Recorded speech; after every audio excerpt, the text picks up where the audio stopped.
So, my work always seems to be about my work.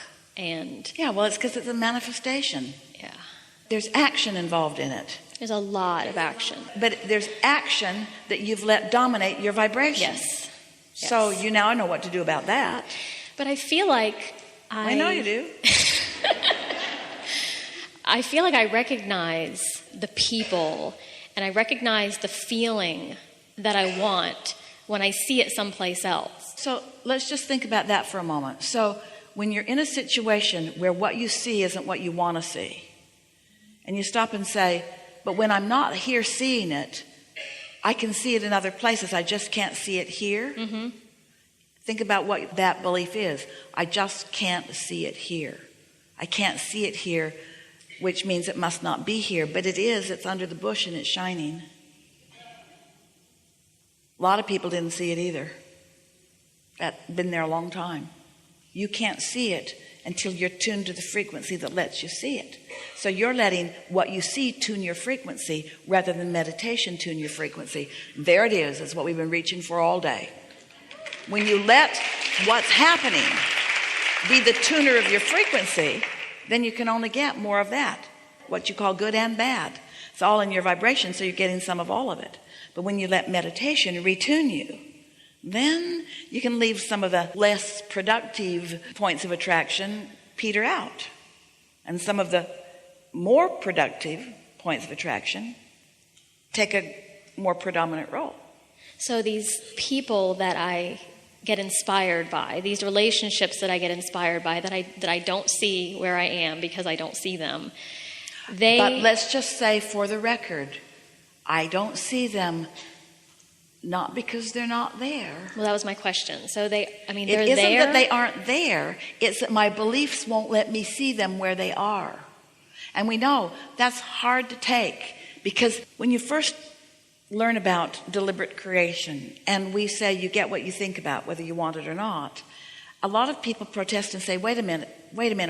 I know that I did not create that because I did not want that.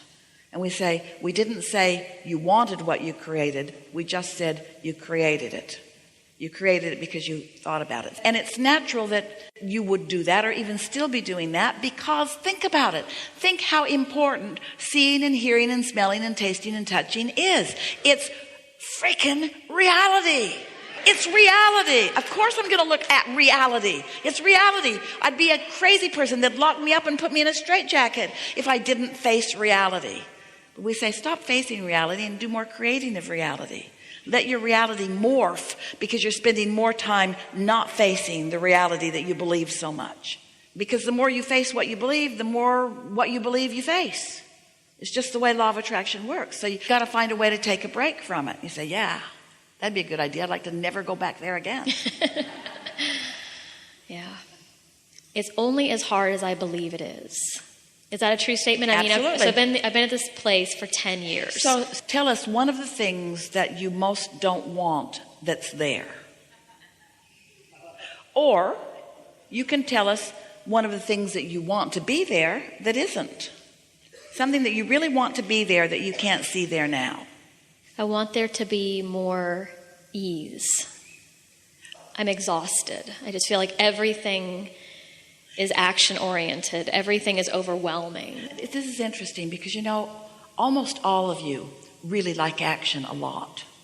Inspired action. That's the problem. So much so that you spend most of your time with action trying to compensate for the energy that you didn't flow. But imagine how good it will feel when the action is inspired. Because action is so fun. Using all your wits, using all your senses, using all of your talents and all of your inspiration is so fun. It's so fun to use it all. It feels like the universe is just orchestrating magnificent things all around you. So how do you think you got that desire for more ease? Where did that come from? Lack of ease. Yeah. The intensity of the ease you're looking for came out of the absence of ease. So contrast served you, and the desire for ease is there. So let's just take that one. Let's take ease, the desire to be recognized for your value, the desire to have more meaningful things keep coming, so you don't feel so much that you're on a never-ending treadmill, but you get to move into new places. There are a whole lot of things that are really active in your vortex that your inner being is aware of what you want. And so your inner being is aware of all of those things and offering very clear perspective of them, but you can't receive the clear perspective of your path of least resistance because you are so fully engaged in what's there. So at a minimum, we would encourage that you meditate before you go in. Even drive over there if you need to and sit in the parking lot somewhere, or somewhere along the way, or at home is even better if you can. But just find some way of quieting your mind. We have some questions for you, for all of you really, but we'll direct them to you. Do you believe that there is a vibrational reality? We've given the name vortex, but do you believe in its existence? Yes. And do you believe that it exists in precision from the life that you have lived and for the things that you have asked for? Yes. Can you feel that if ease is so vivid in your vortex, and if the reason that ease is so vivid in your vortex is because of work, can you feel how inextricably tied they are together? The very solution and the very problem are best friends. Because the solution could not even exist if it were not for the lack of ease. Doesn't that soften something just a little bit? Doesn't that make this problem of action and not enough ease? Did you hear us earlier when we were talking about the receiving mode being the restorative mode? It's the replenishing mode. It's the renewal mode. And do you know that when you're not in resistance, that the energy keeps flowing? Sometimes people say to Esther after a seminar or even during it, don't you get tired? And she says, no. It feels like I could go on forever and ever and ever and ever and ever. It feels like with each new thing that comes, more will come. And when she gets off the stage, she is obnoxious. Ask anyone. And after a little while, she settles back into normal life of noticing normal things, and the energy doesn't flow as fast and she doesn't feel as full and frisky. So your solution has come from what you think is the problem. And you really do have this wonderful opportunity every day to focus more in the direction of how the solution will feel and less on how the problem feels. You do have that ability. Have you ever, we know you have, you're going to like this. Have you ever been exhausted and thought about how good it is going to feel to crawl into your bed? But you're not in your bed yet. But the idea of being in bed just feels really good. And doesn't the knowledge that it's not that far away sort of buoy you up just a little bit? Don't you have the ability to feel for the ease even though it's not quite there?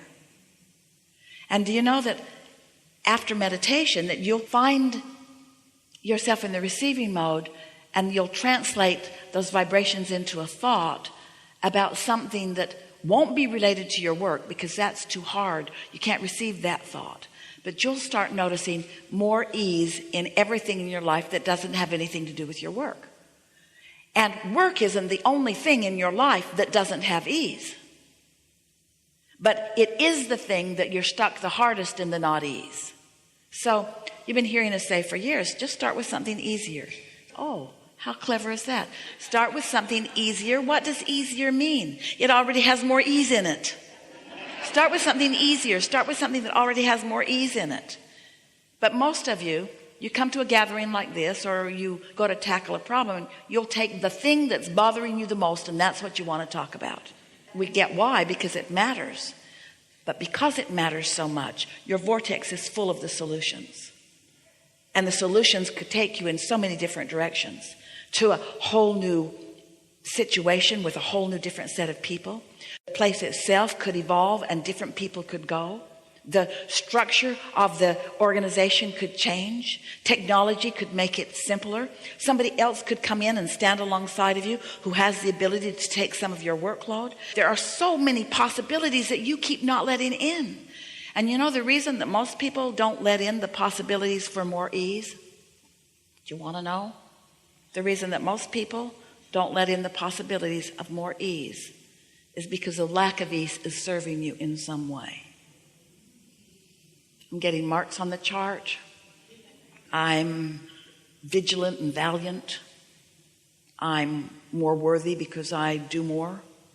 There's a lot of that. Esther has really come to terms with a lot of that. She was sort of born into an environment where people just did stuff. And the more they did, the more they were praised for what they did. And so she just learned to stand on her head in so many different ways because praise felt so good until she got a whiff of what inner being flows. And praise from humans who are trying to get you to work hard is nothing like inner being's appreciation of your ease. Stick with Abraham. We'll turn you into the lazy people that you deserve to be.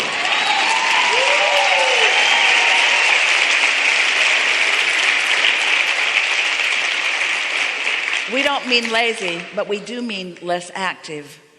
We do mean less action that's inspired from what needs to be done and more action that's inspired from what is wanted to be done. You're doing so well. We're just fine-tuning here. We've made this, and you've made this way bigger than it is. If you could look into your vortex, you'd be so pleased with what's there. And we're not asking you to look there and see it all. It's too big. You're going to quit that job, but you don't even want to hear that. You don't even want to hear that. You don't want to hear that. You just got to the point where the rewards are coming from being there so long, but so are the unrewards from having been there so long. There's so much more for you that you can't see. So you just got to pick through it and feel happy now and happy now and happy now. Then all of a sudden you'll get an idea and you'll follow through with it, and bam,